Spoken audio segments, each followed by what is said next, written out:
जी। बहुत अच्छी बात कही आपने और मैं प्रोफेसर अखिल स्वामी जी के पास आऊँगा। अ, स्वामीनाथन अय्यर ने कहा था कि अपने एक पिछले लेख के अंदर कि 5 से 6 लाख इंजीनियर हर साल इंडिया में निकलते हैं और करीब पौने 8 लाख बच्चे बाहर चले जाते हैं। तो अधिकतर वो टेक्नोलॉजी के एक्सपर्ट ही होते हैं। जो अनिल सिन्हा जी ने बात की बिल्कुल सही कही कि हर एक का एक ही ख्वाब होता है कि मैं बाहर चला जाऊं कहीं पर। इवन हमारे विदेश मंत्री जयशंकर का बेटा भी अमेरिका में रहता है, वहीं का पढ़ा हुआ है। और हमारे आधे से ज्यादा मंत्रियों के जो बेटे हैं केंद्र सरकार के, वो सब विदेशों में, अमेरिका और ब्रिटेन में ही पढ़े हुए हैं। ये भी बात सही है। उनके बच्चे भी यहाँ नहीं रहना चाहते हैं। कमाल की बात है कि इसमें से अधिकतर आबादी जो है हिंदू बच्चों की है। वो अनिल सिन्हा जी ने सही कहा। और वो हिंदू बच्चों को एक हिंदू राष्ट्र के अंदर यकीन नहीं है। उन्हें पढ़ने के लिए क्रिश्चियन राष्ट्र चाहिए, जो कि अमेरिका है, ब्रिटेन है, बाकी देश हो गए। या फिर नौकरी करने के लिए वो दुबई को भी एक बेहतर स्थल समझते हैं, जो कि बेसिकली एक इस्लामिक कंट्री है सारा का सारा। या फिर वो सिंगापुर चले जाएंगे, जहां ज्यादा करके चाइनीज कल्चर है। ऑस्ट्रेलिया जाएंगे। और ऑस्ट्रेलिया इस साल सबसे ज्यादा बड़े डॉलर मिलियनियर्स को अट्रैक्ट कर रहा है दुनिया में। $5,200 मिलियनियर इस साल माइग्रेट कर रहे हैं ऑस्ट्रेलिया में।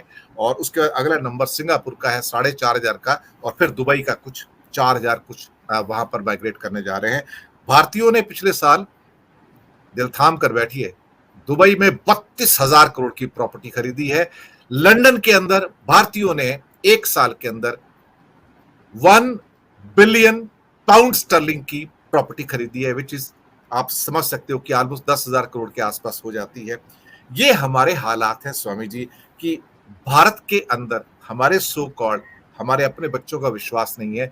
और जो सिन्हा साहब ने कहा कि हर बच्चा सोचता है कि कोई बाहर जाने का मेरा कोई बात बन जाए, और वही हो रहा है आज की डेट। यानी कि क्रीम तो वहां चली जाती है, और हमारे पास तो वो, जैसे दुबई जाओ तो इंडिया की बेस्ट फ्रूट्स और बेस्ट वेजिटेबल वहां मिलती है आपको दुबई में। लेकिन जो बी ग्रेड और सी ग्रेड वेजिटेबल फ्रूट होते हैं, वो हमें इंडियन मार्केट में हमारे लिए छूट जाते हैं। उनको ए ग्रेड चाहिए होता है। कुछ ऐसा ही हो रहा है, सारी क्रीम वहां चली जाती है, और शायद दूसरे तीसरे स्तर के जो बच्चे हैं वो यहाँ रह जाते हैं। अखिल स्वामी जी। देखिए दिनेश जी, बाकी सब इंडिकेटर्स को अगर पीछे छोड़ दिया जाए, सबसे इंपॉर्टेंट इंडिकेटर यही है कि आज से 50 साल पहले कितने लोग भारत छोड़ के जनसंख्या के अनुपात में बाहर जाते थे, 20 साल पहले कितने जाते थे, 9 साल पहले कितने जाते थे, और आज कितने जाते हैं। ये सबसे बड़ा संकेतक है कि भारत विश्वगुरु बन रहा है कि नहीं बन रहा है। देखिए वास्तविकता में अगर आप देखें तो ये लोग, अगर मुझसे भी पूछा जाए, आपसे पूछा जाए, पैनल में बैठे सब लोगों से पूछा जाए, आज से 10 साल पहले पूछा गया होता क्या आप भारत छोड़ के अफगानिस्तान जाना चाहते हैं, आप किस देश में जाना चाहते हैं, 99% लोग कहते कि हम यूरोप जाना चाहते हैं, या अमेरिका जाना चाहते हैं, या सिंगापुर जाना चाहते हैं, ऑस्ट्रेलिया जाना चाहते हैं। कोई ना कहता कि हम अफगानिस्तान जाना चाहते हैं, पाकिस्तान जाना चाहते हैं, युगांडा जाना चाहते हैं, या सीरिया जाना चाहते हैं। आज की स्थिति में देखिए, जो भारत की सबसे बड़ी दिनेश जी खूबसूरती थी, जो मैं अपने भारत देश की सबसे बड़ी खूबसूरती मानता था, बचपन से मैंने अपने भारत को इतना खूबसूरत देश देखा था। आईआईटी में पढ़ा होने के बावजूद मैंने कभी दिमाग में कल्पना नहीं की कि मैं जाके विदेश में बसूं। इसलिए ये भारत मुझे बहुत प्यारा लगता था। ये भारत ऐसा प्यारा लगता था कि पूरे विश्व में एकमात्र ऐसा देश था जिसमें सब धर्म जातियां थी, और हम प्यार मोहब्बत से मिलजुल कर रहते थे, ईद और होली दिवाली मनाते थे, और भारत जैसा देश पूरे विश्व में मुझे दिखाई नहीं पड़ता था। आज ऐसा नहीं है।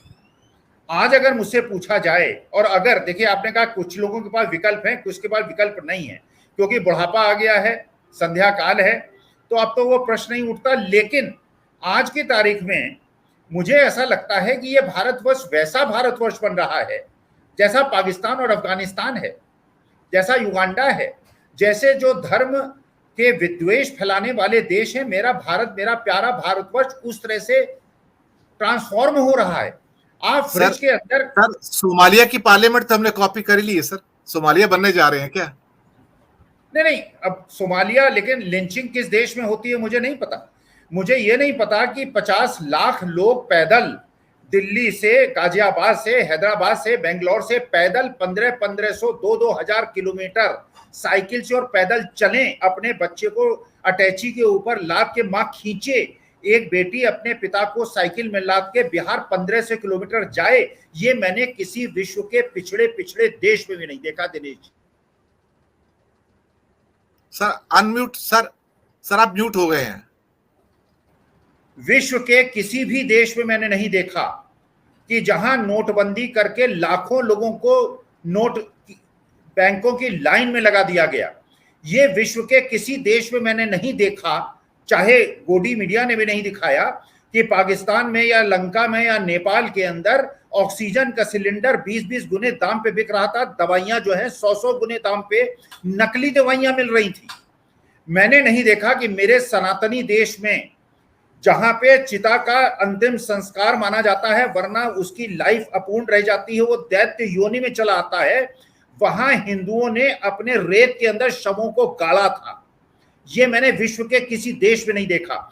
तो सनातन धर्म का जिस प्रकार पराभव, हिंदू धर्म का जिस तरह पराभव, अपने देश की सुंदरता को जिस तरह कुरूप होते मैंने देखा है दिनेश जी, मैंने कहीं नहीं देखा, कभी नहीं देखा। तो वास्तविकता में आज जो भारतवर्ष का सबसे बड़ी खूबसूरती थी, उसको बड़ी बखूबी से 9 साल के अंदर बदसूरती में, गंदगी में, विकराल रूप में, विकृति में और इस प्रकार के रूप में भारत को, क्योंकि जो भारत की खूबसूरती थी उसको क्रूप कर दिया गया है। आज आप फ्रिज में खोल के देखते हैं किस चीज का मांस है, उसको पीट देते हैं, दाढ़ी वाले को पीट देते हैं, कपड़े देख के आप लोगों को पीट देते हैं, आप लिंचिंग कर देते हैं। कोई गाय अपने धंधे के लिए, अपने यहाँ दूध देने के लिए ले जाता है, उसको पकड़ के 40-50 गुंडे पीट देते हैं।